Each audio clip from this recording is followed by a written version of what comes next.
숏폼 인터랙티브 차세대 미디어 전망을 해보도록 하겠습니다. 첫 번째 강연을 준비하고 계신 분은 CJ 디지털 콘텐츠 사업부 김홍석 국장님이신데요. 새 모바일 콘텐츠 시대 TVND 숏폼 콘텐츠 전략에 대해서 말씀을 해주시겠습니다. 여러분 국장님께 큰 박수 부탁드립니다. 네, 김홍석 국장님께서 첫 번째 강연을 해주시고 이어서 두 개의 강연을 들으면서 저희 세션 2 역시 이어가도록 하겠습니다. 네, 김홍국 국장님의 첫 번째 강연 듣도록 하겠습니다.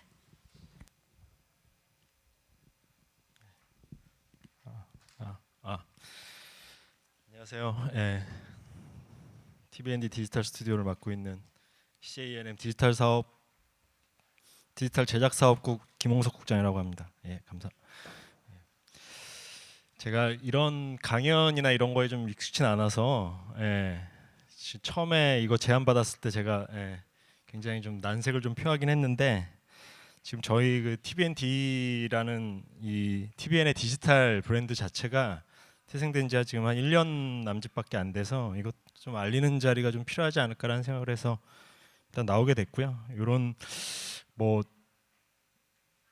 정해져 있는 이 제목 자체는 약간 뭐 TVND 숏폼 컨텐츠 전략 뭐 이렇게 써 있기는 한데 전략이라기 보기엔 좀 그렇고요. 그냥 저희 1년 동안 저희가 뭐 했고 앞으로 그냥 어떻게 할 거다 정도 정리해가지고 가져 나왔고요. 그냥 뭐 간단히 좀 말씀드리자면 원래 그 TVND 디지털 스튜디오는 그 전에 이제 그 CJ ENM 안에 스튜디오 온 스타일이랑 그다음에 TVN 안에 있던 흥베이커리 같은 이렇게 각 조직에 지금 뿌려져 있던 그 디지털 조직들을 그 MCN 사업을 하는 다이아 TV를 제외한 모든 조직들을 하나로 묶으면서 시작이 됐고요. 그렇게 해서 한 1년 정도 지금 한 진행이 된 상황이고요.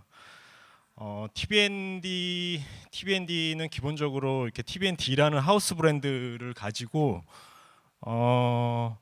각 컨텐츠별로서 이렇게 계정을 나눠 가지고 엔터, 스토리, 클래식, 슬라이스디, 온스타일 이렇게 지금 나눠서 지금 운영이 되고 있고요.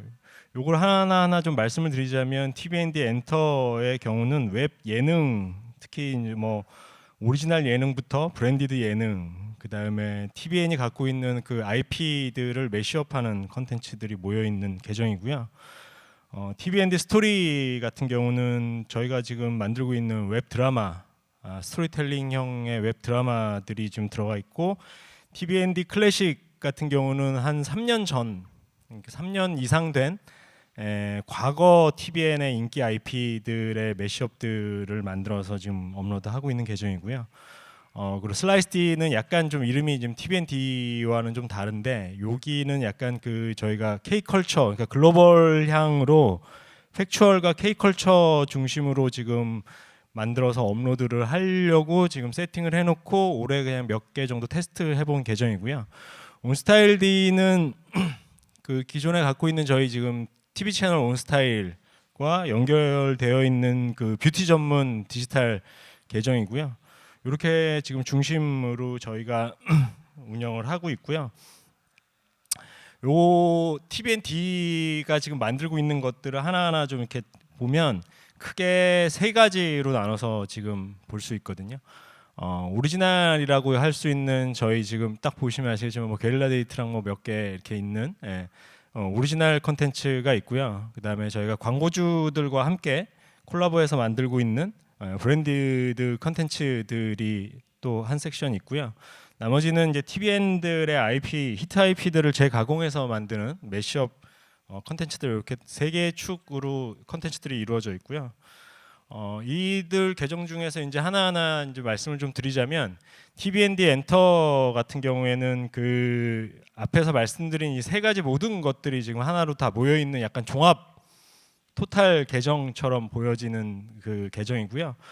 뭐 저희 그냥 오리지널 예능부터 시작해서 브랜디드, 매시업 요게 다 한꺼번에 다 모여 있고 저희가 이제 대부분 유튜브나 대부분 미디어 회사들이 하고 있는 약간 방식은 이 계정들을 좀 이렇게 좀 나눠서 좀 운영하는 방식, 오리지널은 오리지널대로, 아니면 예능은 또 예능대로, 매시업은 매시업대로 이렇게 좀 나눠서 운영을 하는데, 저희는 그냥 이거를 다 한 곳에 더 넣어서 각 계정을 키우기보다는 컨텐츠를 한 곳에 다 몰아서 계정을 키우는 속도를 좀 빨리 가져가자라는 게 저희 첫 번째 전략이었고요. 그래서 그 뭐 하나하나의 계정들을 가지고 키워나가는 데는 시간도 오래 걸리고 비용도 많이 발생하니까 일단 똘똘한 놈 하나를 좀 빨리 키우자가 제일 큰 전략 방향이었고요. 그렇게 해서 만들어낸 대부분 그 계정들이 계정에 이렇게 올라와 있는 컨텐츠들을 보시면 그 IP 활용한 매시업하고 자체 제작 뭐 이런 것들을 다 넣어서 저희가 1년 만에 골드 버튼을 받는 계정으로 만들었고, 요거를 좀 데이터로 좀 보시자면 그 앞에 써 있는 숫자를 보시면 그 올 1월에 총 조회수가 한 1,300만 뷰, 구독자 한 15만 명이었던 계정을 올 10월에 1.5억 뷰와 구독자 110만 명을 돌파하는 계정으로 한 10개월 만에 지금 이렇게 키워서 만들었고요.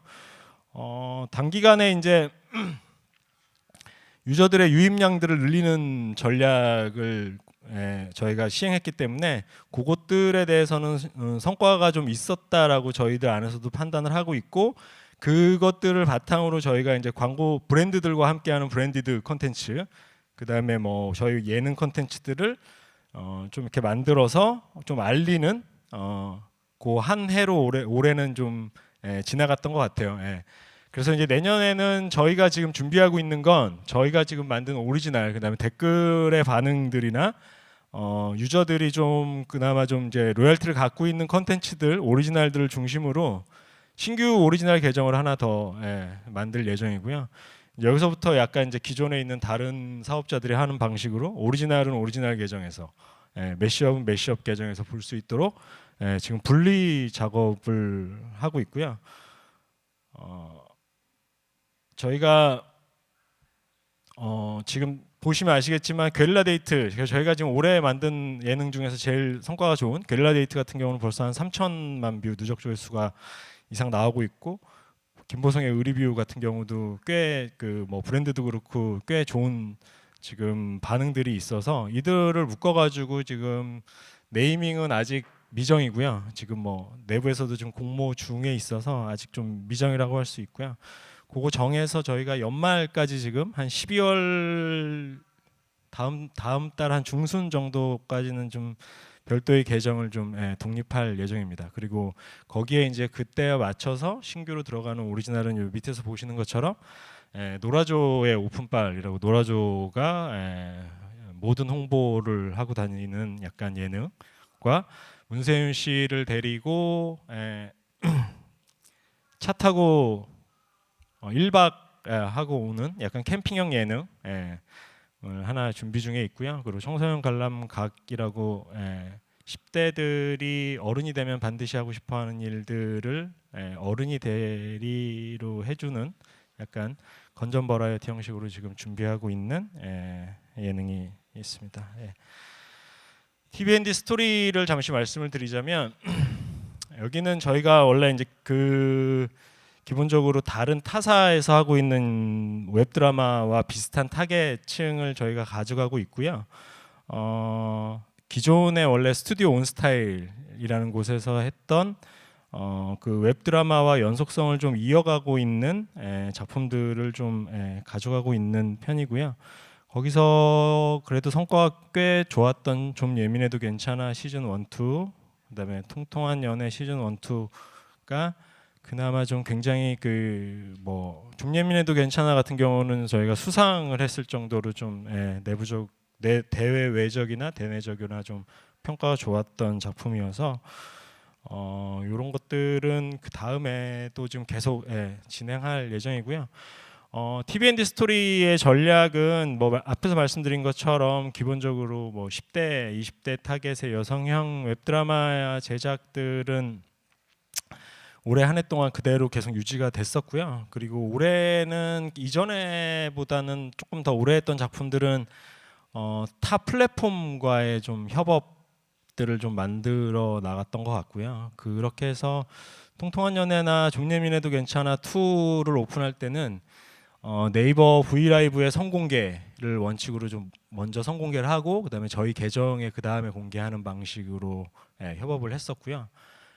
저희가 올해 했던 그 필수 연애 교양하고 아직 이제 런칭 예정에 있는 고스트 브로스 같은 경우는 올레 TV 모바일하고 손을 잡고 올해 진행을 했던 작품이고요. 특히 고스트 브로스 같은 경우는 지금 12월 2일 날 저희가 첫 공개 예정에 있는데요. 요거는 KT 슈퍼 VR을 통해서 VR 서비스가 되는 약간 VR 컨텐츠로 저희가 제작을 한 거라 저희가 뭐 5G 시대에 맞춰서 준비하고 있는 뭐 다양한 어떤 그런 것들까지 이제 플랫폼들하고 함께 하는 것들로 전략을 삼고 있습니다.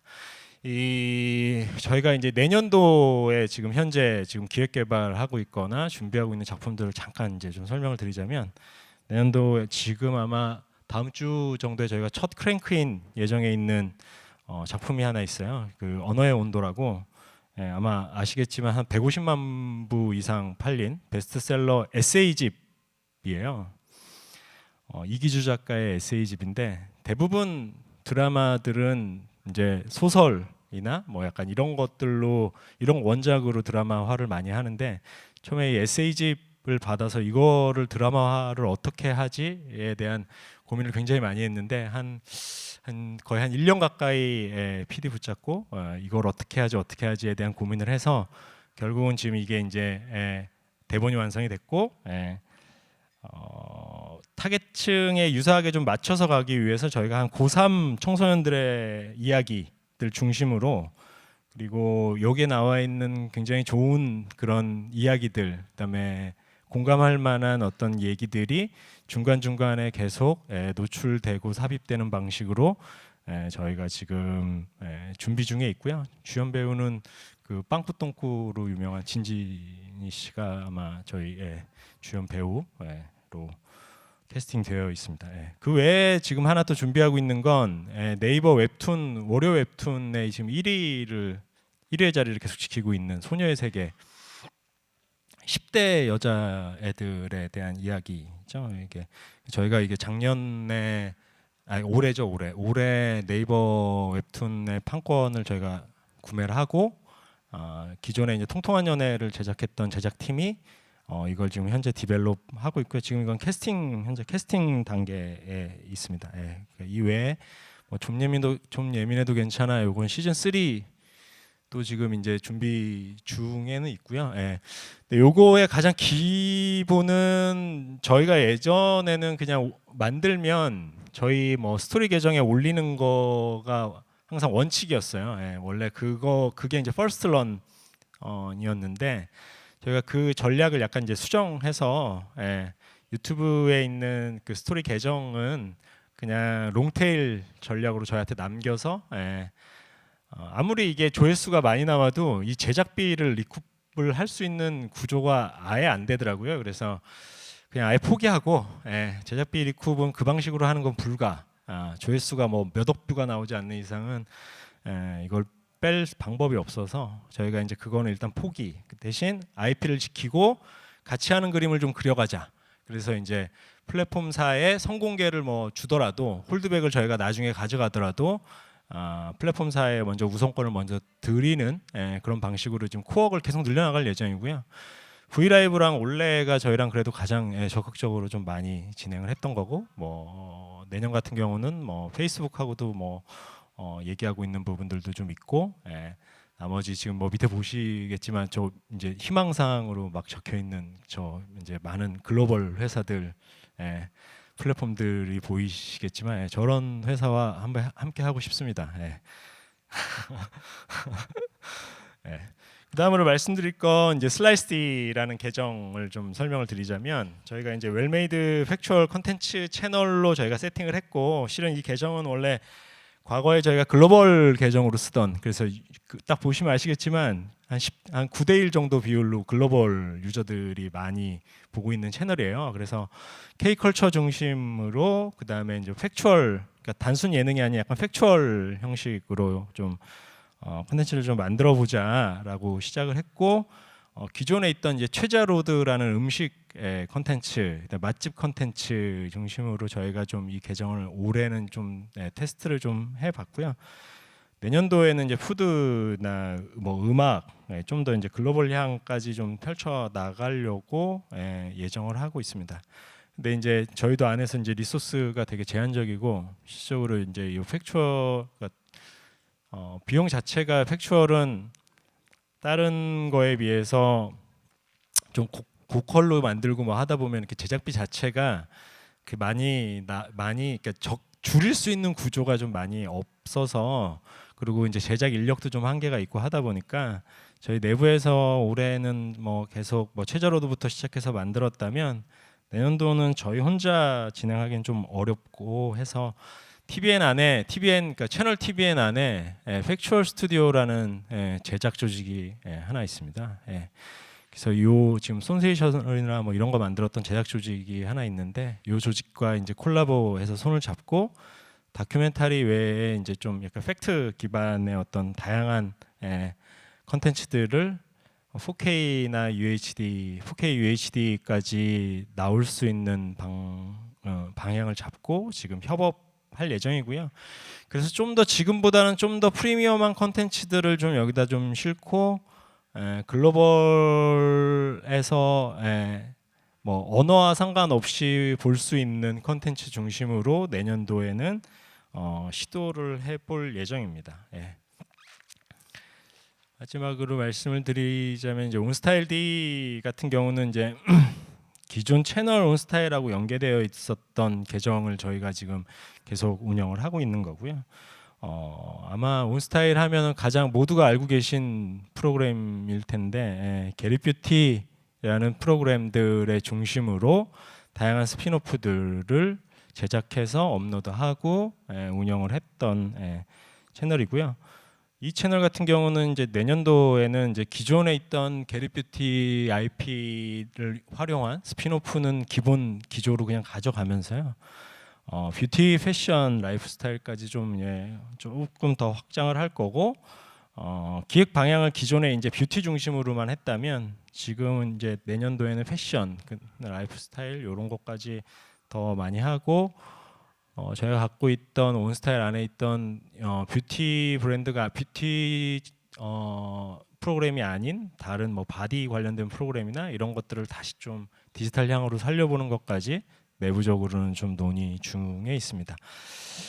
근데 실질적으로 이걸 보시면 아시겠지만 저희가 이게 스피노프, 그러니까 원래 채널에서 제작하고 있는 채널 프로그램들을 디지털로 스피노프 한다는 게 굉장히 좀 쉽지 않은 작업들인데 이 게리뷰티 같은 경우는 이렇게 되게 원활하게 이런 것들을 계속 만들어 나가고 앞으로도 만들 예정을 갖고 있는 제일 큰 이유는 제 디지털 제작 사업국 산하의 게리뷰티 제작팀을 보유하고 가지고 있거든요.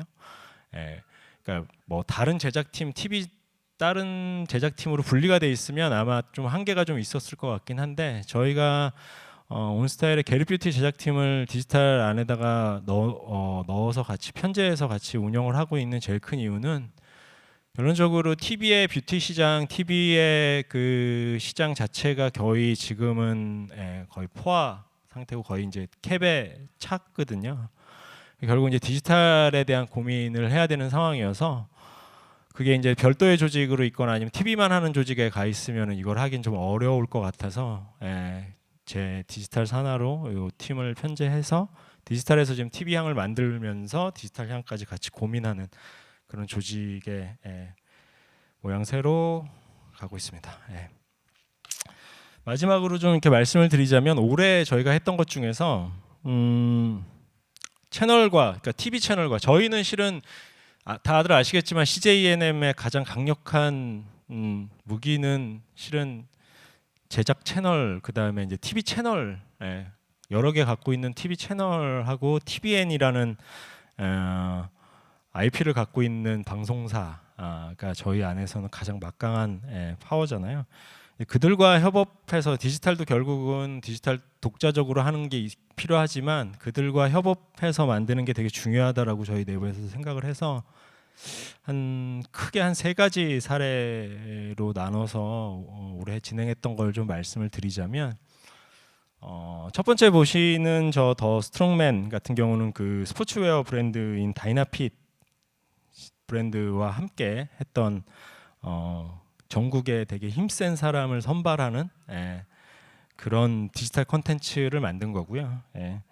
그리고 이거는 저희가 XTVN이라는 TVN의 그 서브 채널과 함께 진행을 하면서 TVND 엔터에는 매주 화요일 목요일에 업로드 공개를 하고 요거를 이제 수요일 날 23시에 XTVN에 편성을 하면서 듀얼로 유튜브와 채널이 듀얼로 편성을 가져가면서 채널 이 조회수의 성과나 이런 부분들을 좀 극대화했던 부분들이 좀 있고요. 요 사례 같은 경우는 실은 광고주 만족도도 굉장히 좋고 광고주가 TV에서 나오는 뭐 시청률뿐만 아니라 저희 계정에서 보이는 뭐 조회수나 이런 부분들에 대한 만족도가 굉장히 좋아서 스케일을 좀 더 업해서 내년도에 시즌 2를 가기로 지금 확정을 지은 상태여서 그래서 이제 저희가 이제 좀 사례로 말씀드리려고 좀 가지고 나왔고요. 그리고 이제 TVN이 갖고 있는 그 뭐 히트 IP를 활용한 스피노프 컨텐츠들을 올해 진행한 사례들을 한 2개 정도만 말씀을 드리자면 지금 현재 금요일 저녁에 나가고 있는 그 쌉니다 천리마 마트 다들 아실 텐데 쌉니다 천리마 마트의 출연 배우하고 스토리를 그대로 가져와서 저희가 쌉니다 천리마 마트의 메인 스폰서사와 함께 손을 잡고 스피노프 4부작을 디지털향으로 지금 제작 중에 있고요. 요게 이제 뭐 보시면 아시겠지만 이동희 씨랑 뭐 이런 부분들 배우들까지 그대로, 그다음에 저희가 세트장도 지금 그대로 세워놓은 상태에서 그 세트장 그대로 다 활용해서 이게 이제 본방이 끝나면 그러니까 제가 최종화가 끝나면 바로 그 다음에 지금 스피노프가 공개되는 방식으로 지금 준비를 하고 있고요. 요걸 하기 위해서 이제 이 지금 쌉니다 천리마마트를 메인 스폰서로 해주고 있는 곳과 지금 손을 잡고 제목은 부릉부릉 천리마마트라고 진행을 하고 있고, 요거는 저희 산하에 있는 제작팀들이 붙어서 별도로 진행을 하고 있는 프로젝트입니다. 이거 외에 실은 TVN에 보시면 그 짠내 투어라고 여행 프로그램들 좀 유명한 여행 프로그램이 있는데 그거에 그게 요즘은 이제 더 짠내 투어, 걔는 이제 더 쪽으로 가고 있고 그와 유사한 성격을 가지고 저희는 디지털향으로는 중내 투어라고 이름을 바꿔서 그렇게 광고주들에게 피칭해서 같이 묶어서 판매하고 있는 약간 그런 형식으로 저희 지금 스피노프 컨텐츠들은 계속 준비를 하고 있고요. 이외에 마지막으로 좀 말씀드릴 거는 저기 그 약간 마케팅용 부가 영상형 디지털 컨텐츠도 저희가 지금 올해 TV 쪽하고 같이 좀 진행을 했어요. 아시겠지만 뭐 시베리아 선발대 라고 이성균하고 김남길이 나오는 예능 리얼리티가 지금 한 9월 최근에 이제 첫 방영을 해서 지금 계속 방송이 되고 있는데, 이건 잘 보시면 아시겠지만 TV에 나가는 그 방송분하고 달리 이들이 여행지를 돌아다니면서 생겼던 어떤 그런 정보성 컨텐츠들만 따로 별도로 촬영을 해서 요거만 묶어가지고 별도 계정을 만들어서 좀 이 방송 일자와 맞춰서 업로드를 하고 있는 계정이 따로 있거든요. 그래서 지금 이제 뭐 그게 이제 디지털적인 연계들을 가해주고 시청률이나 아니면 부가적으로 정보 제공, 그러니까 재미 중심으로 시베리아 선발대가 진행이 되면 이거에 대한 각 정보들은 디지털에서 확인할 수 있는 약간 그런 가이드북 같은 형식의 어떤 디지털 콘텐츠들을 쌓아서 만들고 있는 상황입니다. 저희 내년에 TVND의 쇼폼 전략은 올해 그냥 했던 여러 가지 사례들을 가지고 각 계정들이 그리고 각 예능이든 뭐든 각 성격별 독립적으로 운영을 하면서 최종 고울은 결국은 협업 하는 모양새로 갈 예정이고요. 그러기 위해서 예능 오리지널 콘텐츠 계정도 이번 기회에 독립을 하는 거고, 결국은 각 계정과 이들의 성격에 맞게 브랜드, 굉장히 많은 이제 광고주들이 계신 이제 브랜드 분들이나 아니면 같이 할 수 있는 플랫폼이나 대외적인 어떤 대내 제작 인력, 대외부의 제작 인력 크리에이터들과의 좀 손 잡고 준비하고 있는 것들이 다양하게 있고요. 그리고 많은 협업들 할 수 있는 부분들이 저희 TVND에 열려 있기 때문에 저희 쪽에 좀 연락을 좀 많이 주시면 플랫폼이 됐든 브랜드가 됐든 외부 제작사가 됐든 같이 할 수 있는 부분들은 좀 같이 할 수 있는 그림이 좀 필요하지 않나. 그리고 내년도에는 협업 중심으로 좀 많은 프로젝트를 할 예정입니다. 예. 감사합니다. 예. 네, 감사합니다. EBS의 최형규 연구원님 모시겠습니다. 연구위원님을 여러분 큰 박수로 환영해 주십시오.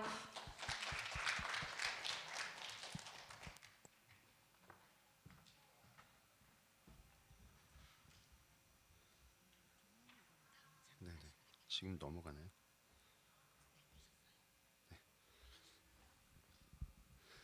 네, 안녕하십니까. 소개받은 최홍규 연구위원이라고 합니다. 네. 저는 오늘 행사가 이렇게 소규모로 모여서 그 워크숍 형태로 이제 진행이 되는 행사도 알았는데요. 이렇게 또 많은 분들이 오셔가지고 상당히 좀 제 예상과는 좀 빗나가는 그런 행사가 아닌가 이렇게 좀 생각이 듭니다. 저는 EBS 안에서 지금 현재 하고 있는 일이 지금 현재 이제 미디어 환경 변화 이런 부분들 좀 분석을 하고 이제 사업 전략 부분에서 좀 필요한 데이터나 혹은 이슈 이런 것들을 분석해서 이제 사장단이라든지 임원단이라든지 아니면 그 내부 임직원분들 이제 교육하고 이제 연구 자료를 제공하고 이런 일들을 하고 있습니다. 최근에는 EBS에 이 남극에서 건너온 친구가 있어가지고 그 친구하고 같은 건물을 쓰면서 이제 연구를 하고 있습니다. 펭수 얘기인데요. 제가 사실은 오늘 그 인터랙티브 이 영상 관련해 가지고 좀 강의를 하면서 마지막 부분에서 제가 이제 플랫폼과 관련된 인터랙티브 그리고 이제 그 콘텐츠 자체를 선택하고 구조화하는 측면에서 인터랙티브 를 좀 설명을 해드리면서 이제 마지막에 이제 콘텐츠 자체에 대한 이제 초현실 현상을 좀 넣으려고 하다가 이제 최근에 펭수의 인기가 너무 많아지고 이제 관심이 많아지다 보니까 제가 직접 이 펭수의 이름을 감히 거론하는 것이 이 세미나에 별로 도움도 안 되고 제가 직원으로서 할 행동이 아닌 것 같아가지고 그 부분을 뺐습니다. 오늘 제가 강의해드릴 내용은요.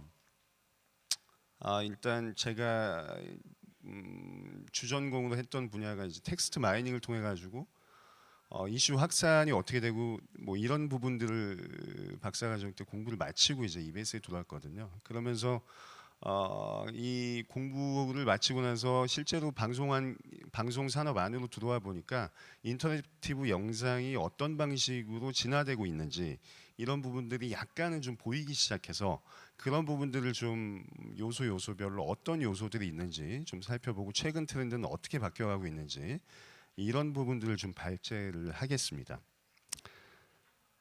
일단 먼저 좀 생각해 봐야 될 게 이제 최근 영상 콘텐츠의 이용 흐름 자체를 보면 이제 웹이나 이제 모바일 트래픽 점유율 자체가 이제 높아지고 있는 상태로 가고 있습니다. 샌드바인이라는 조사업체에서 트래픽 조사 업체죠. 여기서 이제 조사한 내용들을 보면 전 세계 트래픽 점유율에서 트래픽 전체 점유율에서 웹에서는 넷플릭스가 거의 이제 가장 높은 이제 트래픽 점유율을 보이고 있고요. 그리고 모바일에서는 유튜브가 가장 높은 트래픽 점유율을 보이고 있습니다. 그래서 뭐 이것이 이제 동영상 콘텐츠에 대한 이제 기본적인 속성 때문에 그런 게 있겠죠. 트래픽 자체를 많이 이제 점유하게 되는 그런 특성 자체가 있겠지만 뭐 그냥 이런 분석 자료 자체로만 봐도 넷플릭스와 유튜브가 기본적으로 웹이나 모바일 콘텐츠에서 이용자들이 가장 많이 이용하고 소비하는 데이터를 소비하는 그런 점유율이 높다라는 것이 이제 확인됐습니다. 그래서 사실은 저는 지금의 방송 환경, 지금의 방송산업 환경을 이 송두리째 바꿔놓은 가장 중요한 변인이 되는 사업자가 누구냐라고 이제 꼽으면 뭐 단연 넷플릭스하고 이제 유튜브라고 이제 꼽을 수가 있는데, 넷플릭스 같은 경우에는 기본적으로 방송이 어떻게 데이터와 결합돼 가지고 이용자를 만족시켜 줄 수 있는지 이런 부분들을 좀 보여준 사업자라고 한다면, 유튜브는 어떻게 이제 컨텐츠 큐레이션 서비스를 통해서 이용자를 그 동영상 컨텐츠 앞에 묶어둘 수 있는지 이런 부분들을 좀 보여준 사업자라고 봐서 이 그 현재 방송 산업을 이제 바꿔놓은 이제 변인으로서 저는 이 두 사업자를 꼽고 있습니다. 트래픽 양으로 봐도 넷플릭스와 이제 유튜브가 웹과 모바일에서 가장 많은 트래픽 점유율을 보이고 있다는 겁니다.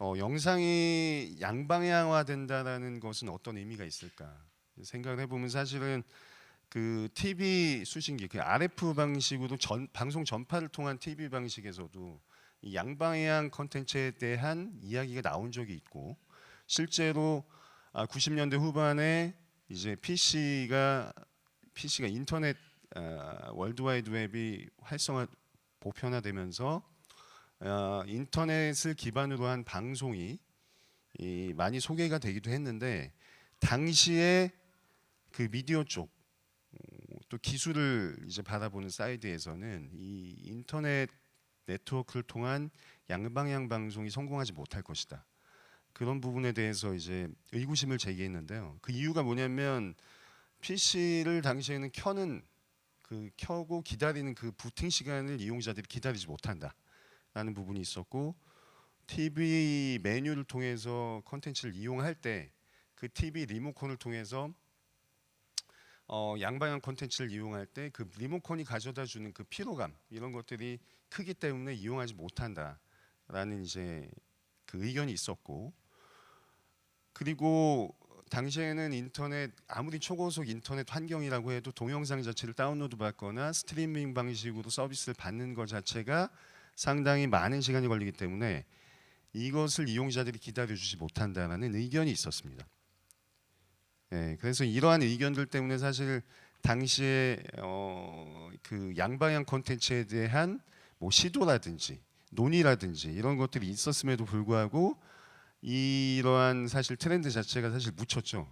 그래서 사실은 인터넷 기반의 VOD는 정말 그야말로 VOD, 주문형으로 이용자가 요구하면 다시 보기 서비스 정도 하는 그런 정도의 혁신을 가지고 왔고, 실질적인 방식으로 양방향 이용자하고 이제 그 컨텐츠를 제공하는 사이드하고 서로 이제 인터랙션을 실제로 하면서 하는 양방향 서비스는 당시에는 90년대 후반 인터넷이 발달했던 시기에는 이제 되지 못했던 상황이죠.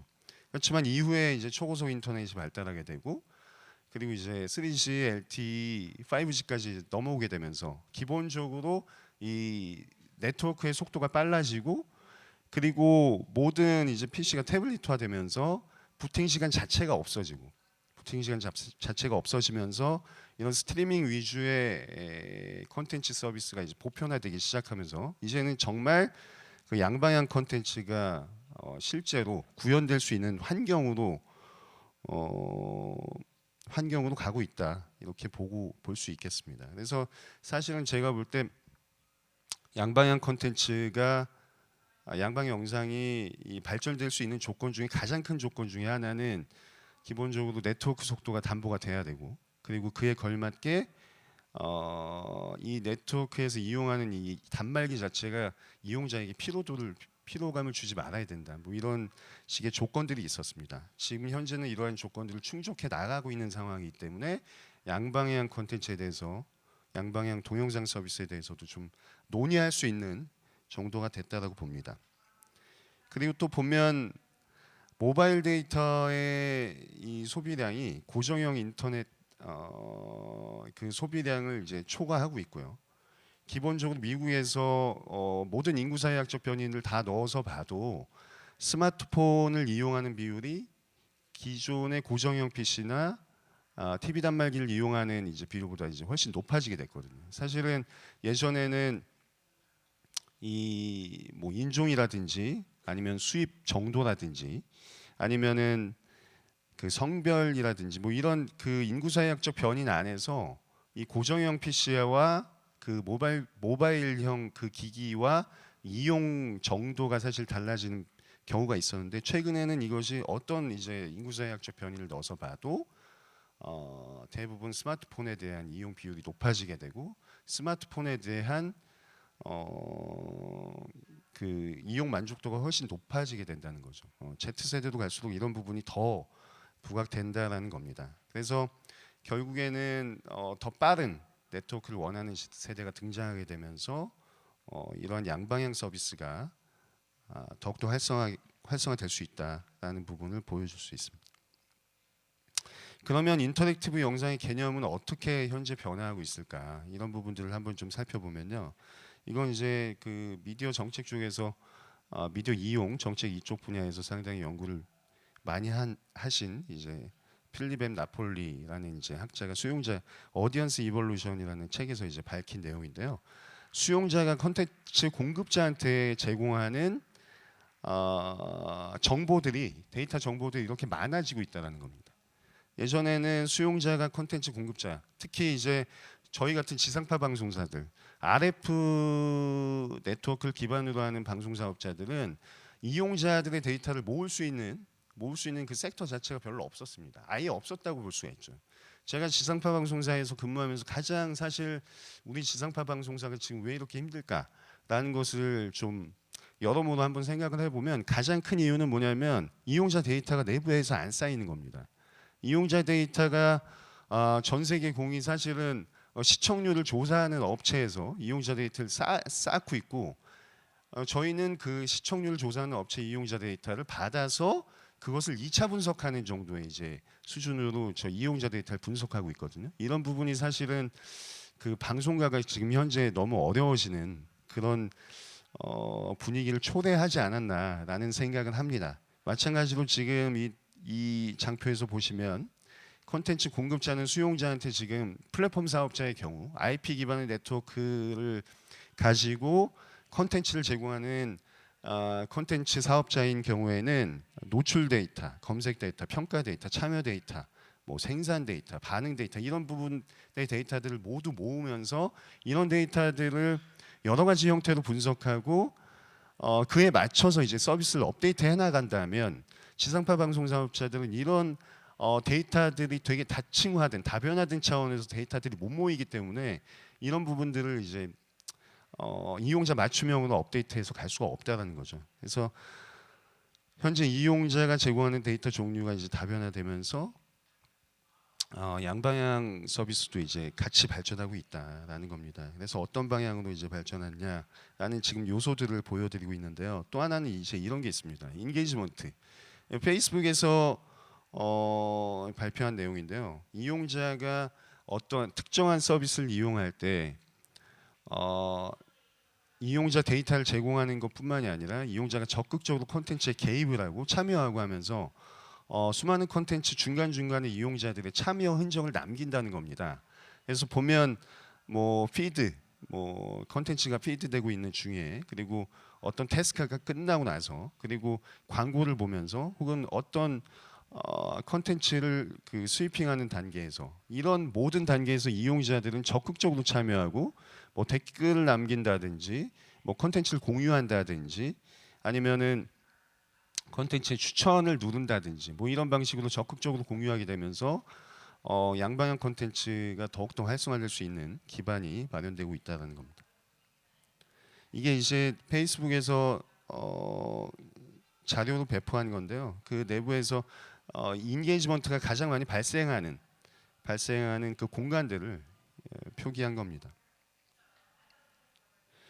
그리고 이제 현재 이러한 내용들을 토대로 해서 봤을 때 양방향 동영상에 대한 개념 자체가 컨텐츠 주문, 이용자가 컨텐츠 주문을 했을 때 실시간으로 반응 데이터를 보내주면서 뭐 다시 보기 서비스를 한다든지 아니면 뭐 상품을 구매한다든지 뭐 이런 식의 플랫폼 안에서의 인터랙티브가 과거에는 그런 식의 인터랙티브가 아마 인터랙티브 서비스가 발전되어 왔다면 현재는 컨텐츠의 내용을 선택하는 과정에 초점을 맞추고 있다는 겁니다. 제가 드린 장표하고 약간 좀 글자 깨져서 줄이 좀 바뀌는 부분에 대해서는 좀 감안해서 좀 들어주시면 좋을 것 같습니다. 나중에 필요하시면 저한테 연락을 주시면 제가 자료를 전달해 드리도록 하겠습니다. 이게 약간 전달 과정에서 깨졌네요.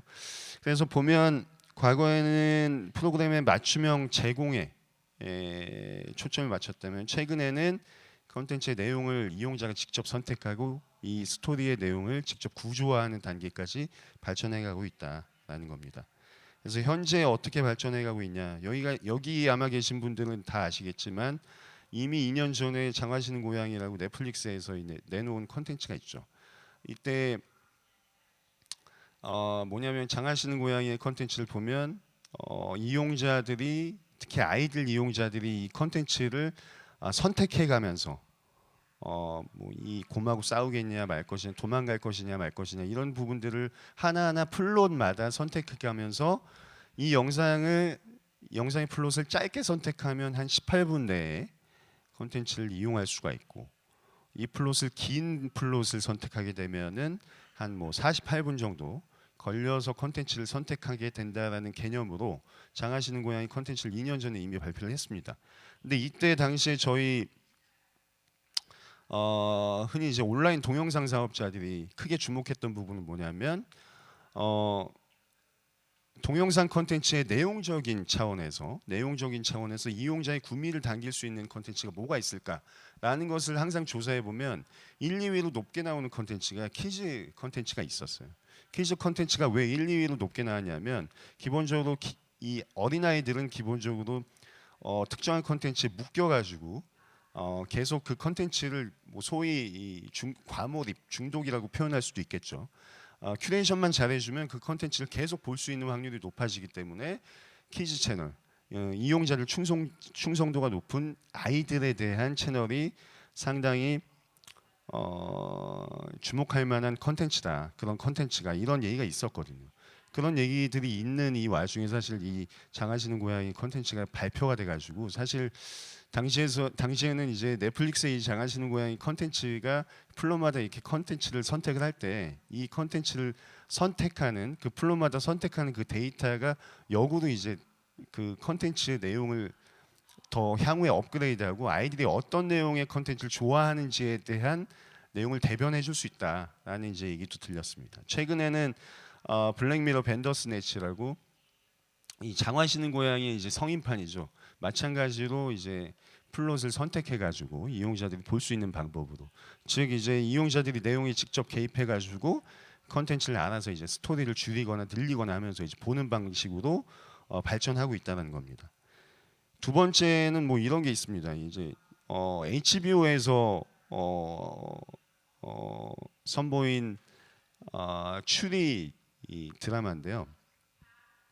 이 모자이크라고 이제 감독이 스티븐 소더버그 감독이고 등장하는 주연 배우 중에 한 명이 이제 샤론 스톤이에요. 그래서 사실은 이 컨텐츠를 만들고 처음에 론칭하기 전부터 사실 상당히 화제를 끌었던 작품이죠. 왜냐하면 스티븐 소더버그가 한동안 작품을 안 하고 있다가 뭐 개인적으로 약간 좀 불미스러운 일이 있어서 한동안 작품을 안 하고 있다가 컴백한 작품이 이 모자이크고요.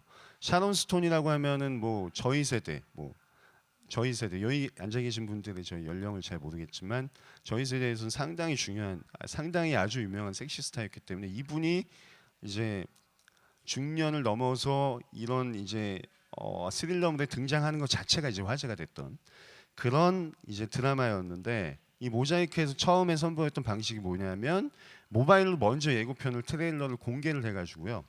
이 모바일 트레일러에서 어떤 그 선택을 하게 했냐면 그 이용자들이 그 이 스릴러물에서 가해자가 되기도 하고 피해자가 되기도 하고 이 관점별로 앵글을 볼 수 있게끔 그렇게 이제 공개를 했습니다. 그래서 내 관점대로 내가 피해자의 관점으로 선택을 하면 그 피해자의 관점에서 이 드라마를 즐길 수 있고 가해자의 관점에서 클릭을 하면 가해자 관점으로 이 드라마를 볼 수 있도록 그렇게 이제 예고편을 공개를 하면서 이런 방식으로 양방향 방식으로 콘텐츠를 제공했습니다. 그래서 관점에 따라서 등장인물들의 관점에 따라서 스토리를 전개하는 방식으로 콘텐츠를 제공한 사례가 있습니다.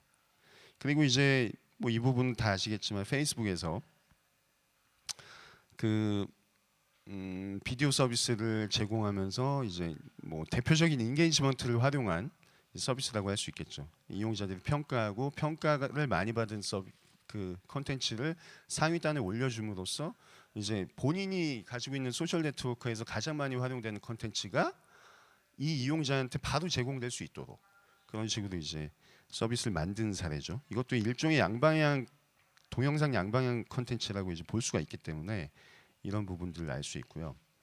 또 이건 이제 BBC에서 만든 이건 이제 영상 콘텐츠는 아닌데 디 인스펙션 챔버라고 이 BBC에서 인터랙티브 라디오 콘텐츠를 만들었거든요. 인터랙티브 라디오 콘텐츠를 만들어서 이게 과학물이에요. 그래서 이 AI 스피커한테 질문을 하거나 답변을 하면 AI 스피커가 그 답변에 맞춰 가지고 이제 스토리를 전개시켜주는 라디오 프로그램입니다. 라디오 프로그램인데 라디오 드라마죠. 라디오 드라마를 이 알렉사라는 기계에다가 넣어가지고 컨텐츠를 제공한 겁니다. 근데 이제 그 BBC라고 하면 영국의 대표적인 공영방송사잖아요. 근데 실제로 제가 들어와서 연구를 좀 해보면 BBC야말로 사실 R&D에 상당히 많은 이제 비용을 투자하는 사실 회사입니다. BBC야말로. 그래서 이 BBC가 이 인터랙티브 라디오 드라마를 만들면서 가장 먼저 했던 게 뭐냐면 로지나 사운드라고 음향 회사가 있어요. 이 음향 회사하고 서로 이제 R&D를 같이 조인해서 해가지고 이 플랫폼을 만드는 거예요. AI 스피커 이 안에 라디오 프로그램이 구동될 수 있는 그 플랫폼을 먼저 개발을 하고 그 플랫폼을 이 알렉사에 깔면서 이제 서비스를 제공하는 방식으로 갔거든요. 이게 뭐냐면 지상파 방송사들도 이제 아는 거죠. 그러니까 플랫폼을 선점을 하지 못하면 이 컨텐츠 자체를 내가 아무리 제공을 해봤자 이 시장에서 우위를 점할 수 없다라는 걸 알기 때문에 처음에 이 라디오 드라마를 제작할 때부터 그 사운드 회사하고 아예 그 플랫폼을 개발해가지고 이 스피커에 입혔습니다. 그래서 이제 이런 내용들을 토대로 해가지고 이렇게 발전을 해나가고 있고요. 그래서 이제 현재 내용들을 보면 현재 이제 진화되고 있는 한창 뭐 이제 아직 완성이 되지 않고 서비스로 이제 정착이 되지 않는 내용들이 있는데요. 이게 뭐냐면 이게 혹시 동영상 플레이가 되나요? 저기 혹시 동영상 플레이를 할 수 있나요? 안 되면 그냥 하겠습니다. 네. 동영상 플레이 한번 눌러 보시면요. 이 화면을 이 우측 화면을 눌러 주시면 우측의 사진 바로 전 장표에서요. 찾을 수 없다고 나옵니까? 알겠습니다. 이 시네레오라는 저 블록체인하고 미디어하고 이제 결합해서 서비스를 제공하는 회사인데 여기서 뭘 하냐면 컨텐츠를 일반 이용자들한테 제공을 하죠. 제공을 하면서 일반 이용자가 좋은 컨텐츠를 선택할 수 있도록 중간에 큐레이터를 둬요. 이 큐레이터들이 이용자들한테 컨텐츠를 제공해주는 중간다리 역할을 합니다.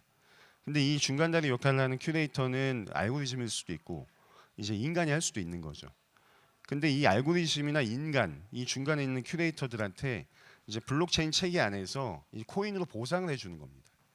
그래서 콘텐츠를 제공해주는 분들한테도 보상이 가고 콘텐츠를 중간자의 입장에서 큐레이션 해주는 그 큐레이터들한테도 보상이 가는 그 체계를 만든 게 이제 시네리오 이 서비스인데요.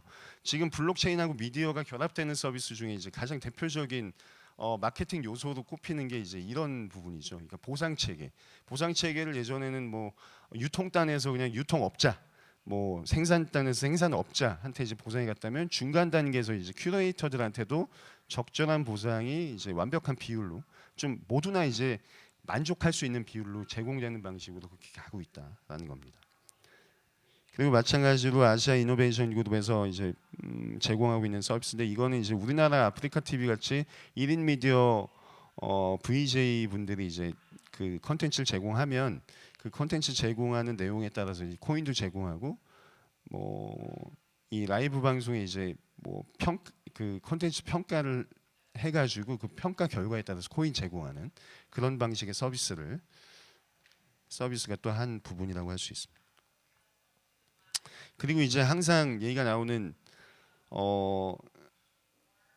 메타와 태그 이걸 이제 결합해서 AI 서비스를 뭐 결합해가지고 영상을 만든다. 이거는 사실은 사실 넷플릭스가 우리나라에 들어오면서 전 세계 OTT 시장을 거의 뭐 OTT 시장에서 영향력을 발휘하면서 상당히 가지고 온 큰 이제 트렌드 중에 하나인데요. 실시간 추천 서비스를 강화한다는 거죠. 결국에는 뭐 이용자 데이터하고 그 영상 안에 들어가 있는 메타 태그 데이터를 적절하게 결합해서 이들과의 상관관계나 인간관계를 통해 가지고 적절한 콘텐츠를 제공해 준다라는 의미인데요. 제가 봤을 때는 사실 AI 기술이 여기 어떻게 접목되는지 사실 완벽하게 지금 스터디가 안 된 상태에서 기술이 개발되지 않은 상태에서 이런 서비스를 제공한다라고 하는 측면이 좀 많이 있습니다. 현재 이제 OTT 서비스들 중에서도 뭐 AI를 접목한다라고 했을 때 사실은 AI라는 기술은 이제 데이터가 저변에 깔려 있는 상태에서 이 위에서 이 수많은 데이터들이 서로 이제 관계 안에서 결과들을 이제 보여주면서 이제 나오는 그냥 발현되는 서비스 정도라고 볼 수가 있는데 이것이 마치 큰 이제 전혀 없었던 기술인 양 이제 소개되는 측면이 있어서 지금 이제 메타 태그 데이터를 좀 적절히 정리해서 이용자들한테 양방향 서비스를 플랫폼 단에서 제공하려고 하고 있는데 현재 기술로는 사실 기존의 대용량 데이터를 그냥 약간 정교화하는 수준에서 맞춤형 서비스를 하고 있는 것 같다는 좀 생각이 들었습니다. 그래서 최근 트렌드가 이런 부분이 있지만 아직까지는 AI 쪽에서는 좀 이렇다 이제 서비스가 나오기가 좀 아직 힘들지 않나. 왜냐하면 AI라고 하면 우리가 기본적으로 하나의 인격을 가지고 있는 알고리즘이 본인이 원하는 방식으로 자동적으로 이용자들이 원하는 콘텐츠를 적시에 제공해 주는 것을 이제 AI 서비스라고 생각하는 경향이 있는데 뭐 아직까지 넷플릭스가 제공하는 빅데이터 영상 콘텐츠 서비스 이상으로 가고 있지 않는 것 같다는 좀 생각이 들고 있습니다. 그래서 이런 부분들을 토대로 해가지고 좀 생각해 볼 만한 지점을 한 장짜리로 좀 정리를 했는데요. 이게 제가 최근에도 뭐 칼럼에서 한번 다룬 내용인데요. 지금 이제 방송 산업이 발전해 가면서 우리가 중요하게 생각하는 지점들이 몇 가지가 있는데 저는 한 세 가지 정도가 중요하다고 생각합니다. 일단 첫 번째는 구독 경제, 번들 경제 요 두 가지 측면에서 이제 한번 생각해 볼 필요가 있고요. 그리고 빅데이터 큐레이션 알고리즘 그리고 OTT 월정의 구독자들이 이제 선택하는 차원에서 그 오리지널 컨텐츠 요 세 가지 차원을 좀 생각해 볼 필요가 있는데요. 얼마 전에 HBR에서 나온 보고서를 보면 이제 번들 이코노믹스 동영상 번들 이코노믹스에 대해서 설명한 내용들이 있습니다. 근데 넷플릭스 같은 OTT 서비스가 이제 번들 서비스를 상당히 보편화한 이제 사업자잖아요. 근데 이제 번들 이코노믹 안에서는 월정액이라는 가격 자체가 이용자들한테 체감될 때는 그 컨텐츠의 평균 가격으로 체감된다는 거예요. 그래서 이 컨텐츠의 평균 가격을 충족시켜 주기 위해서는 좋은 컨텐츠도 필요하고 그리고 다른 플랫폼에서 보지 못하는 컨텐츠도 필요하다라는 거죠. 결국에 번들이라는 게 어떻게 보면 예전까지는 상품 사이드에서는 되게 싸구려 상품들을 모아가지고 그냥 막 파는 그런 이미지가 강했는데 여기에 이제 빅데이터 큐레이션 서비스가 접목이 되면서 마치 이 가판에 있는 이 상품들이 이용자 너를 위해서 선택된 이제 콘텐츠라는 이제 인식이 강해지게 되는 거죠. 그러면서 번들이나 구독 경제 이런 것들이 어떻게 보면 그냥 묶어가지고 묶음 판매로 파는 그 서비스로 전락될 수도 있는데 넷플릭스는 이거를 이제 잘 활용해가지고 큐레이션 서비스를 접목을 해서 여기 있는 모든 이제 번들 상품들이 너한테 적합하게 딱 선택한 콘텐츠야. 있다라는 부분들을 제공했다라는 거고요.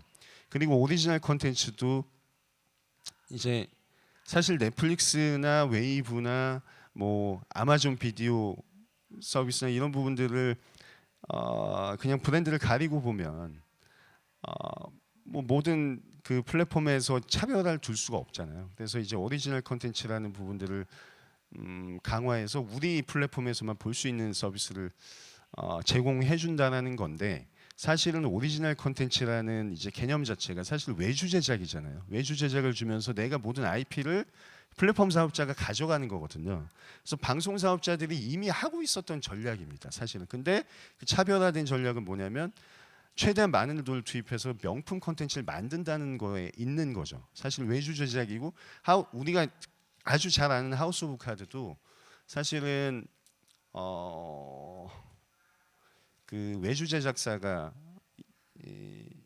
만들어 가지고 넷플릭스에 제공했는데, 이 외주 제작사에서도 이제 외주 제작사 부사장님이 한국에 와가지고 한번 강연했던 기회가 있었거든요. 그때 어떤 취지의 얘기를 하냐면, 우리는 넷플릭스에서 외주 받아가지고 이제 제공을 했는데 이게 어느 순간 이제 빅데이터하고 접목된 이제 그 콘텐츠로 좀 둔갑이 되어 있는 측면이 있었다. 뭐 이런 취지의 이제 발언도 했거든요. 그래서 보면 사실은 넷플릭스 하고 있는 저런 전략들 자체가 사실은 번들 경제, 그리고 구독 경제 이런 것들을 조금 더 이제 가치 있게 만드는 방식으로 이제 마케팅 요소로 좀 쓰인 게 아닌가라고 이제 생각이 들고, 이 안에서 이제 인터랙티브 뭐 수많은 인터랙티비티 서비스가 이제 개발되고 있다.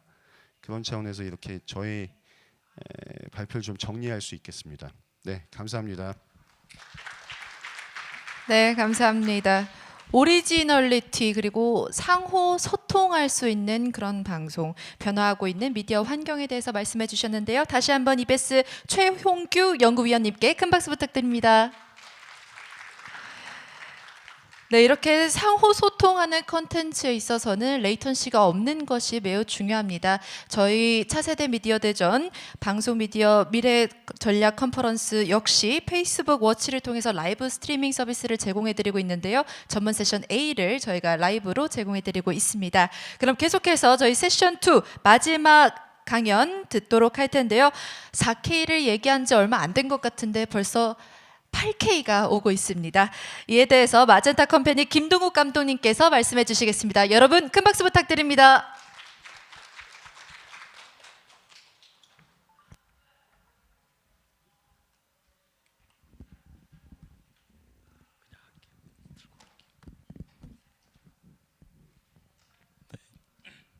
안녕하십니까. 소개받은 김동욱이라고 합니다.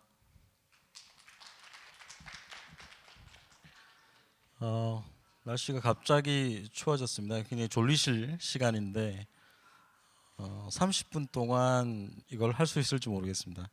어쨌든 뭐 다들 그러실 거예요. 지금 이제 UHD 관련된 일을 하셨다면 아마 8K라는 단어가 사실 저희만 해도 그랬습니다. 금기시되는 단어. 4K나 제대로 해라. 뭐 이런 얘기들을 많이 들었었습니다. 근데 지금은 이제 현장에서 8K를 제작하고 있는 PD로서 제가 체감하고 있는 것들을 최대한 공유하는 자리이고자 합니다.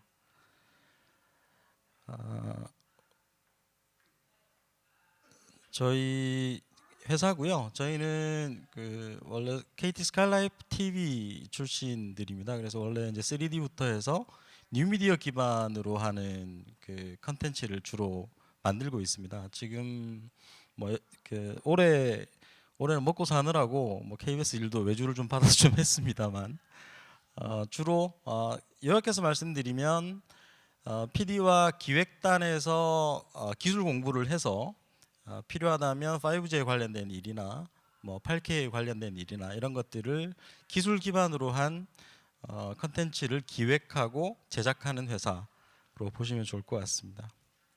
네, 저고요. 네. 지지난주에 찍어왔군요. 네. 뭐 다 아시는 겁니다. 다 아시는 내용 잠깐 뭐 정리하고 가겠습니다. 8K죠. 4K를 4개 모아놓은 것들입니다. 여전히 제가 뭐 이런 뭐 그 짬짬이 강연이 있으면 가끔 여쭤보는 건데 아직도 여전히 K가 뭔지 모르시는 분들이 네, 다 아실 거라고 보고요. K는 네, 키로의 약자죠. 약천. 그러니까 레졸루션에 대한 이슈인 것 같습니다. 그러니까 UHD라는 미디어 마케팅 브랜드의 옵션이겠죠. 4K 그다음에 뭐 8K 이렇게 부르고 있는 것 같습니다. 지금 이제 ITUR 기준으로 해서 아주 간단하게 정리를 했고요. 여기에서는 독특한 것이 일단 뭐 대부분 NHK와 BBC가 8K를 주도하고 있다는 건 다 알고 계실 거고요. 여기에서 22.2 채널, 그러니까 오디오가 오브젝트 오디오가 거의 그러니까 좀 과도하다 할 정도로 좀 옵션에 포함되어 있는 것들을 볼 수가 있습니다. 근데 사실 필드에 있는 PD로서 스피커가 많을수록 뭐 화려한 영상에 걸맞는 뭐 영화 같은 이펙트도 적합하겠습니다만 실제로 NHK 관계자도 그렇고 저도 이제 이런 오브젝트 오디오를 시도를 해봤을 때 화면에 나와 있는 것처럼 자연 다큐멘터리에도 매우 적합하더라고요.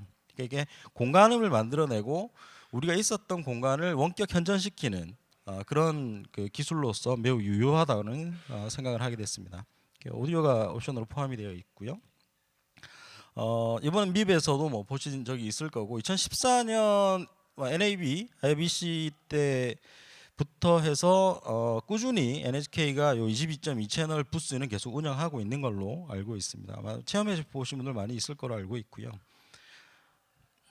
요거는 이제 삼성 디스플레이에서 나온 로드맵 자료입니다. 대부분 이제 뭐 계속해서 NHK 얘기가 나올 텐데 NHK가 2012년에 8K 로드맵을 발표하고 2020년에 도쿄 올림픽에 자국의 기술로 지상파를 포함한 8K 상용 방송을 하겠다라고 선언했던 그 내용이 되겠습니다.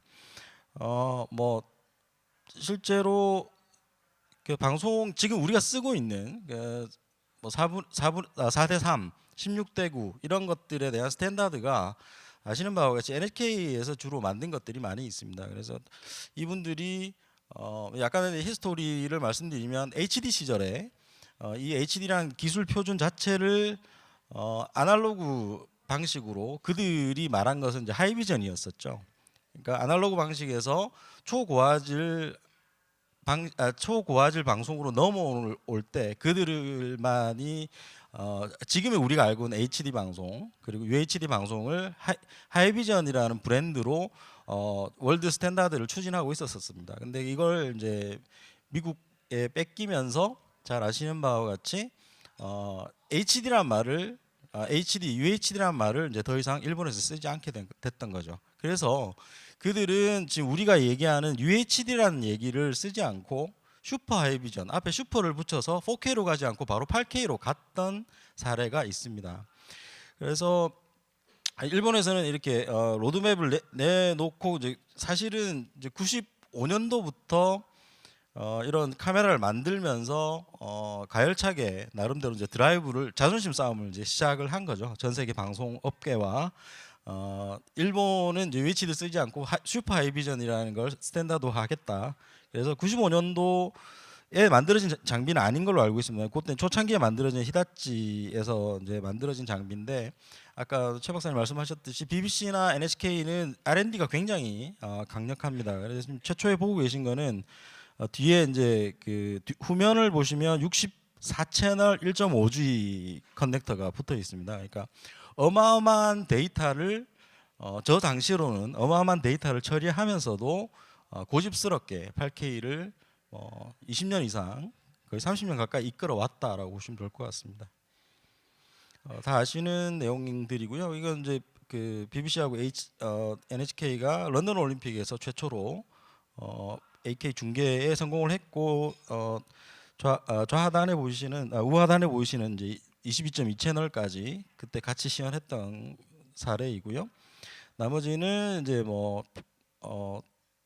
월드컵 그다음에 리우 올림픽까지 했고 또 계속 이제 공동에서 같이 했는데 이때 제가 계속 팔로우하면서 이들의 중계차를 좀 봤었거든요. 근데 아시겠지만 중계차가 NHK도 그렇고 BBC도 그렇고 다양한 회사에 이제 카메라는 아스트로에서 만들고 뭐 레코더는 어디서 만들고 하던 것들을 다 통합해서 평창 올림픽 직전에 소니 브랜드가 붙은 중계차가 완성된 걸로 알고 있습니다. 그 얘기 뭐냐면 8K로 이제 컨텐츠를 양산 체제가 됐다라는 얘기인 거죠. 그래서 그걸 기반으로 해서 물론 뭐 부조도 완성이 됐을 거고요. 일단은 지상파 테스트가 2014년 IBC 네덜란드 암스테르담 중앙역에서 IBC 라이까지 그 광 케이블로 연결해서 AK 방송을 최초 시연을 했었습니다. 근데 그게 성공을 하고 나서 여러 가지 테스트를 하고 2015년, 16년에 지상파, 그러니까 도쿄 시내에서 지상파 AK 테스트에 성공을 했고요. 그래서 이제 지상파든 RF 방식의 AK 방송은 자신이 있다라고 생각을 하고 이제 BS 유성 방송 체제로 지금 현재 이제 하루에 12시간 정도 방송을 하고 있는 걸로. 그러니까 실제로 뭐 일본은 슈퍼하이비전이라는 걸 가열차게 밀어붙였고 그걸 가지고 어떤 채널이라는 결과로 이미 실현 단계를 넘어섰다. 그리고 뭐 당연히 2024년에는 도쿄올림픽을 8K로 중계할 뭐 이제 충분한 준비가 되어 있다고 보시면 될 것 같습니다. 국내 사례고요. 국내는 아시겠지만 디스플레이는 뭐 일본 빼고는 대부분 다 디스플레이를 많이 저희 우리나라가 하고 있고요. 뭐 삼성, LG 요즘 굉장히 치열한 걸 알고 계실 겁니다. 언급하기 제가 두려워서. 네, 그리고 서비스입니다. 위성을 통해서 저희가 이제 이 프로젝트에 저희도 이제 컨텐츠 제작으로 참여를 했습니다. 그래서 저희가 제작을 하고 스카이라이프와 일본 NHK가 협업을 해서 우리나라 천리안 위성을 통해서 삼성 TV에 송출되는 그 테스트가 진행이 됐었고요. 성공을 했었습니다. 그다음에 뭐 SKB 뭐 이런 곳 그 지금 IPTV에서도 준비를 했고요. 그다음에 무엇보다도 이제 관심 가지실 5G 관련해서 5G는 뭐 다 아시는 바와 같이 뭐 LTE 대비 100배잖아요. 효율이 뭐 100배 정도 뭐 과장해서 말씀드리면 그렇습니다만 UHD 4K 대비 4배만 사용하면 되는 AK는 아마 충분히 서비스 가능할 상황인 것 같습니다. 그래서 다양한 연구들을 하고 계신 것 같고 삼성에서는 뭐 이런 얘기를 하셨어요. 뭐 컨텐츠 없으면 직접 만든다. 그래서 뭐 삼성에 지금 뭐 손흥민이나 호날두 이런 경기들을 직접 그 IP를 사서 AK로 제작을 한 사례가 있습니다. 그다음에 뭐 LG는 이런 발표가 있었습니다. 유튜브를 통해서 AK 영상 재생이 가능하다라는 게 있었고요. 이런 현황을 말씀드리고 저희가 저희 컨텐츠에 대해서 이제 간단하게 소개를 올리겠습니다. 저희 도서관의 시대이고요. 이거는 제가 이 컨텐츠를 그러니까 이 도서관이라는 거를 선택한 이유는 두 가지입니다. 첫 번째로는 아름다운 뭐 영상을 기대할 수 있겠지만 지금 굉장히 이 미디어 빅뱅 시대, 미디어가 폭발적으로 발전하고 있는 시대에 다시 리턴 투 이노센스 할 필요가 있다라고 생각했습니다. 그 사람들의 관심도 그렇고요. 실제로 도서관에 대한 이용도는 미디어가 아무리 발전하더라도 많이 떨어지진 않고 일직선을 달리고 있습니다. 이때 가장 오래된 미디어를 가장 최신 미디어로 담는 것도 매우 의미가 있겠다는 생각이 들었고 영상적으로도 보시다시피 굉장히 수려한 영상을 가지고 있습니다. 건물도 그렇고요. 여기에서 AK의 특성을 말씀드리고 싶습니다. AK 특성은 한마디로 섬세함입니다. 영상을 주로 굳이 줌인하지 않더라도 넓은 영상에서 섬세하게 오브젝트 하나하나를 구분해서 볼 수 있다는 것 점이죠. 그래서 첫 번째로 적당한 것이 아주 넓은 영상, 아주 굉장히 와이드한 영상, 그다음에 이 그림과 같은 디테일한 영상, 또 하나는 텍스트입니다. 책을 굳이 예전처럼 줌인해서 펜하지 않더라도 책 하나만 풀샷을 놓더라도 아마 책을 읽으실 수 있는 경험을 하시게 될 것 같습니다. 저희가 이제 신구의 다양한 도서관을 선택을 했고요. 그리고 이제 저희가 뭐 굉장히 다양한 방식으로 접근을 해서 약간 지금 이제 기대에 부푼 것은 바티칸 도서관 그리고 바티칸의 비밀 서고를 저희가 취재를 하고 왔습니다. 실제로 거기에서 최초로 이제 우리나라 고종 황제가 바티칸에 보낸 편지도 저희가 발굴을 해서 취재를 해왔고요. 그런 이제 그림적으로만 풍성한 것이 아니라 내용적으로도 그 좋은 컨텐츠를 담으려고 노력 중에 있습니다. 네, 여기가 비밀 서고고요. 실제로 이제 비밀스럽게는 안 생겼더라고요. 이게 이제 보시는 고종 황제가 보낸 서신이고 그다음에 장비 부분입니다. 저희가 잘 아시는 몬스트로 AK를 사용을 했고 풀바디 시그마 렌즈 단렌즈를 사용을 했습니다. 현장 그림을 보셨고요.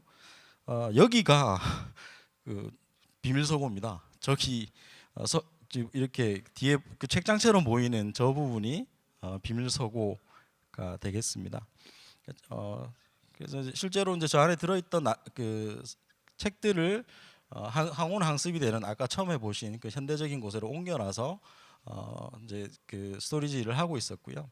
중요한 거는 저기에서 저희가 취재를 할 때 한 200년 정도 된 그러니까 고종의 그 서류를 찾았기 때문에 200년 정도로 이게 단위가 나누어진 방에 저희가 갔었는데 저기는 이제 기본 1000년 그러니까 자료가 오래된 것들이 기본 1000년 뭐 이런 것들이라서 저희는 별로 사실 들어가서 그렇게 큰 통제는 안 받고 촬영 진행을 할 수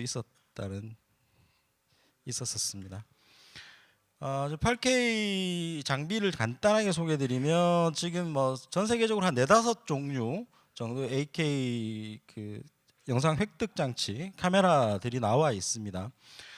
근데 이게 뭐 주로 레드사 그다음에 뭐 파나비전은 뭐 잘 아시는 굉장히 이제 고가 장비들이고요. 이런 것들이 나와 있습니다만 이제 레드 몬스트로라는 그 장비가 나옴으로써 사실 이제 누구나 국내에도 꽤 들어와 있거든요. 그다음에 이탈리아에서도 저도 이제 렌탈을 시도했을 때 있었습니다. 그래서 이제 대중화된 장비가 깔려 있다라는 점을 말씀드리고 싶고요. 워크플로우를 보면 요거만 말씀드릴 수 있는 부분은 5분 찍는데 81기가.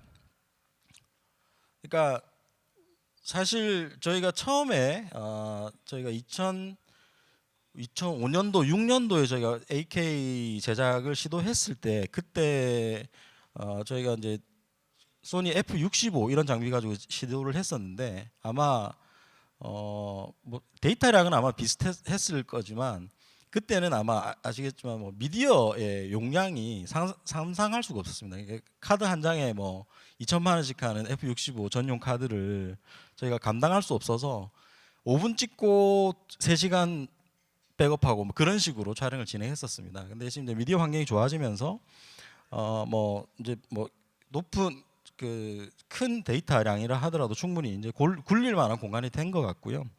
이것들은 미디어의 발전이라기보다는 더 큰 의미에서 반도체의 발전, 전체적으로 AK가 할 만한 시대가 됐다라는 점입니다. 물론 지금 뭐 뒤에 보고 계신 LED 패널도 마찬가지지만 뭐 삼성이 갖고 있는 LG가 갖고 있는 LED 패널들, 그다음에 우리가 처리하는 CPU들, GPU들, 그다음에 저장하는 메모리까지 전부 반도체라고 볼 수가 있겠는데요. 이 반도체의 전반적인 발전에 의해서 뭐 미디어가 발전되고 있다라는 사실을 토대로 놓고 봤을 때 지금은 이제 할만하더라 라는 좀 생각이 들었었습니다. 다시 제가 처음에 드렸던 질문으로 돌아가겠습니다. 4K냐 AK? 그러니까 지금 이제 4K도 힘들 텐데 아니 4K를 했을 때 니네가 돈을 벌어왔니? 라는 얘기를 많이 들었었거든요. 저는 그러니까 UHD 채널에서 뭐 그 칩 PD를 계속 하다가 이제 조그마한 회사를 하게 됐는데요. 그때 늘 했던 고민이 그거였습니다. 여전히 UHD 4K로 회사가 돈을 벌 수 있을 것인가라는 고민. 그리고 지금 유맥스라는 회사에 제가 있었는데 아마 매물로 나온 걸로 알고 있습니다. 다시 이제 이 질문을 돌아가면 이제 4K도 이제 겨우 하고 있는데 8K 할 수 있어? 아니면 8K 돈 돼? 라는 질문에 대해서 좀 말씀드리고자 합니다. 우선 국내의 4K 채널에 대한 연역들입니다. 다들 잘 아시는 내용들이고요. 기본적으로는 그건 거죠. 그러니까 2014년 4월에 유맥스라는 채널이 케이블을 통해 최초 런칭을 하고 뭐 그해 6월에 위성이 런칭을 하고 이제 2017년도에 지상파가 드디어 뭐 부분 방송입니다만 부분 편성입니다만 UHD 4K에 대해서 계속 진행을 해왔었습니다. 근데 어쨌든 저희가 2014, 15, 16을 지나오면서 늘 저도 보고서 꽤나 쓴 사람입니다만 실제로 지금 결과 2019년도 현재 그러니까 5년 차가 된 이때의 유료 방송 가입자 전체를 대상으로 했을 때 전체 가입자를 대상으로 했을 때 UHD를 유료나 무료나 하여튼 가입해서 보는 숫자가 약 40% 정도로 볼 수가 있습니다. SKB가 가장 많고요. 그다음에 LGU 플러스 순으로 해서 SKB가 약 한 40% 후반대고요. 그다음에 뭐 LGU 플러스가 35% 정도 되는 걸로 자료를 보고 왔습니다. 약 40% 정도 에버리지라고 봤을 때 제가 생각할 때 굉장히 놀라운 수치입니다. 제가 2년 차 때만 하더라도 한 자릿수 넘어가는 게 불가능하다고 생각했었거든요. 40%가 넘어간 상황이다. 그러니까 유료 가입자들의 절반이 조금 안 되는 숫자가 UHD를 경험하고 있다라는 거죠. 그리고 또 하나 처음에 출발할 때 특정 고객 그러니까 그야말로 비싸게 셋톱박스를 구매하거나 아니면 빌리는 사람들에 한해서 이 UHD를 즐길 수가 있었습니다. 물론 지상파에서도 뭐 서비스를 17년부터 했습니다만 뭐 또 ATS 3.0 이제 구축되고 셋톱박스 바꾸고 뭐 이런 여러 과정들이 있어서 이제 안정화 단계에 있는 거죠. 그리고 지금 또 하나는 TV를 통해서 TV와 연동된 혹은 뭐 모바일 그다음에 이런 것들로 연동된 다양한 OTT를 통해서 4K UHD 컨텐츠를 많이 접하고 계신다는 겁니다. 저도 마찬가지고요. 근데 제가 이제 역으로 질문을 드리고 싶은 부분은 제가 생각할 땐 그렇습니다. 여전히 이게 그립감 있는 시장인가? UHD가 이렇게 생각보다 수치적으로 괜찮은데 이게 그립감이 있는가? 이게 느껴지는가라는 점인 거죠. 그게 이 시장이 정체되어 있는 원인이라고 생각합니다. 그리고 또 하나 이제 지금 UHD 시장, 그 4K를 중심으로 한 UHD 시장이 활성화될 수 있는 이유 중에 하나가 이것도 반도체 기술의 진화 때문이겠죠. 반도체 기술이 떨어지기 때문에 지금 2013년 UHD 출범 직전의 가격과 17년 가격만 놓고 봤을 때 74% 감소했고 그 17년에서 19년 또 2년 사이에 또 35% 정도 감소가 있습니다. 그러니까 2013년 기준에서는 약 한 80% 이상 65인치 기준으로 했을 때 가격이 떨어진 거죠. 그리고 잘 아시다시피 2017년 이후에는 더 이상 제조사에서 HD 패널을 만들질 않습니다. 이제 사시면 새로 TV를 사셨다면 전체 다 UHD 패널을 보시는 거죠. 그럼에도 불구하고 아까 또 말씀드렸던 우리는 UHD에 대한 그립감을 느끼는가, 무엇이 좋은지 느끼는가라는 질문을 제가 드리고 싶은 거였죠. 저는 뭐 그렇지 않다라는 전제로 말씀을 드린 거였고요. 이유에 대해서 생각을 해봤습니다. 요거는 2014년도 BBC를 위주로 한 BBC나 뭐 넷플릭스 얘기를 대부분 다 연사님들 하신 것 같은데 BBC R&D에서 주로 만든 EBU 자료고요. 보면 뭐 자료가 좀 뭐 복잡해 보입니다만 잠깐 설명을 드리겠습니다. 이건 이 부분이 대단히 중요하거든요. 하나의 컨텐츠, 그러니까 동일한 컨텐츠를 다양한 레졸루션으로 서비스했을 때 동일한 그 스크린 사이즈에서 다양한 레졸루션에서 서비스했을 때 어떻게 느껴지는가를 점수를 내게 했거든요. 보시면 뭐 두 개 다 마찬가지입니다. 제보 쭉 올라오다가 HD 단계, 그러니까 이 2K에서부터 이제 엑설런트가 나타나기 시작하고 8K에서도 엑설런트가 나타나기 시작합니다. 중요한 건 뭐냐면 이 2K와 4K의 간격, 그러니까 2K와 4K를 느끼는 그 간격이 뭐 아무리 잘 따져봐야 5% 이내더라는 거죠. 비싼 돈을 들이고 그때만 하더라도 굉장히 비싼 돈을 들이고 많은 시간을 투자해서 컨텐츠를 만들었지만 실제 사람들한테 보여줬을 때 2K와 HD와 UHD에 대한 감흥은 5%밖에 차이 나지 않더라라는 겁니다. 그러니까 EBU와 BBC는 뭐 EBU도 마찬가지. 특히 BBC 같은 경우에는 굉장히 보수적으로 경영을 하는 방송 경영을 하는 회사로 잘 알려져 있습니다.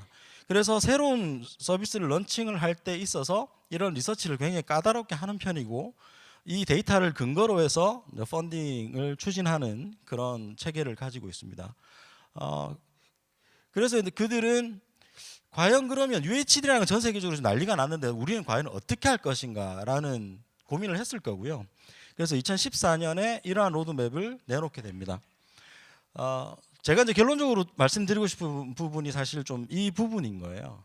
이게 얘기가 뭐냐면 여기 이제 이 부분입니다. 그러니까 지금 우리가 계속 고민했던 지점은 UHD 1세대, 소위 말하는 레졸루션만 많은 픽셀만 있으면 되는, 많은 픽셀만 논하던 시기였던 거죠. 그리고 아마 여전히 지금도 4K라고 하면 레졸루션 위주로 사고하는 게 저만 해도 그렇습니다. 우선적으로 많은 픽셀만 있으면 8K다. 그리고 이것들은 우수하다라는 생각들인데요. 이것뿐만이 아니었다라는 거죠. BBC에서 얘기하는 것들은 시청자에게 공영방송으로서 공영방송 입장 저희가 뭐 공영방송 입장은 아닙니다만 새로운 미디어가 등장했을 때 이건 시청자들에게 과연 완전히 새로운 서비스인가에 대한 물음하에 로드맵을 그렸던 것 같습니다. 그래서 2014년도에 이미 그들은 그러니까 UHD 페이지 2, 그러니까 UHD2의 페이지 2, HFR, HDR, BT2020, 오브젝트 오디오까지 포함된, 그러니까 지금의 8K, 지금의 우리 5년 뒤인 저 로드맵이 그려지고 5년 뒤인 지금에서야 완벽에 가깝게 구현할 수 있는 저 기술을 예상을 했던 거죠. 이랬을 때 그들이 생각할 때 완전히 새로운 방송 서비스라고 본다라는 주장이 있었습니다. 저는 이제 BBC가 했으니까 무조건 따라야 한다라는 뜻이 아닙니다. 저런 데이터가 필요했다라는 거죠. 그러니까 무조건 세계 최초에 떠밀려서 무조건 시작부터 하고 봤던 여러 가지 우리의 미디어들, 그 중에 대표적으로 4K가 있었고 3D가 있었습니다. 여기에 우리가 또 등 떠밀리다시피 해서 시작한 5G 시대, 그리고 일본이 시작한 8K 시대에 지금 우리 컨텐츠 종사자들이 어떻게 8K를 바라봐야 될 것인가, 저는 이제 그 고민을 할 시점이라고 생각했고요. 저는 그래서 BBC가 그 다음 스텝으로 뭘 했는지 봤습니다. BBC가 2014년도에 로드맵을 내고 채널을 운영하지 않았습니다. BBC는 아직까지도 뭐 8K는 물론 4K에 관련된 UHD 채널 비즈니스를 채널로 하지 않습니다. 물론 유튜브 채널을 통해서 운영을 하고 있는데요. 이들이 한 것은 2014년도에 로드맵을 발표하고 2015년도에 영상을 관리하는 QC 솔루션을 발표했습니다. 그러니까 IBC라는 EBU가 가장 대표하는 영상 익스비전이죠. 여기에서 IO QC 시스템을 발표했습니다. 영상을 이제 관리하겠다는 거죠. 우리가 아까 왓챠 플레이어 그 대표님도 나오셨고 다양한 쟁쟁한 분들이 나오셔서 메타데이터의 중요성, 메타데이터의 관리와 빅데이터와 스크린과 뭐 필터링 이런 얘기들을 했습니다. 근데 거기에서 우리가 지금 인지하고 있는 메타데이터는 전부 다 컨텐츠 내부에 있는 것들인 거죠. 근데 컨텐츠 자체, 미디어 자체에 대한 메타데이터 관리는 국내에서는 아직 아마추어 수준이라고 생각합니다. 제 얘기는 뭐냐면 우리가 여러 가지 가지고 있는 영상 내에서 가지고 있는 다양한 옵션들, 이 다양한 옵션들을 우리가 체계적으로 수치화해서 관리하고 있느냐, 그렇지 못했다는 거죠. 넷플릭스만 하더라도 또 넷플릭스 얘기해서 죄송합니다만 굉장히 다양한 곳에서 컨텐츠를 공급받으면서 굉장히 안정적으로 영상을 관리합니다. 이 QC 시스템을 대표해서 얘기하는 것들인 거죠. 옥자의 경우를 보겠습니다. 그냥 옥자는 대표 컨텐츠 우리가 알고 있는 제 대표 컨텐츠이기 때문에 슈팅 단계에서부터 계속해서 QC 시스템을 오락가락해야 하나의 컨텐츠가 완성되도록 구성이 되어져 있습니다. 제 이야기를 다시 이제 정리해서 말씀드리면 이 얘기인 겁니다. 그러니까 뭐 결론적으로 말씀드릴 수 있는 부분은 두 가지 정도입니다. 하나, 이제 8K 할 만할 때다. 그리고 우리가 UHD라는 기술 브랜드가 아닌 UHD라는 미디어 마케팅 브랜드에 있어서 이제 진정한 UHD는 8K가 아닌가. 많은 선진 미디어 그룹들에서 그렇게 연구를 해왔다라는 점을 다시 강조해서 말씀드리고 싶고요. 그렇다라고 했을 때 그냥 UHD, 8K뿐만이 아니라 그 요소 안에 들어있는 UHD라는 포괄적 마케팅 용어 안에 들어있는 다양한 용어들 그리고 다양한 숫자들을 이제 메타데이터에 실어주시고 관리해 주실 시점이 아닌가라는 제안을 감히 드리면서 네, 발표 마치도록 하겠습니다. 감사합니다. 네, 감사합니다. 레이턴시를 최소화한 5G 네트워크망 그리고 또 최고 화질의 8K의 만남. 이제 8K 컨텐츠가 양산이 가능하고 8K 컨텐츠 생산할 만하다라고 이야기를 해주셨는데요. 실질적인 사례도 들어주셨고 구체적으로 8K에 대해서 사례를 공유해 주셨습니다. 다시 한번 김동욱 감독님께 박수 부탁드립니다. 네, 감사합니다.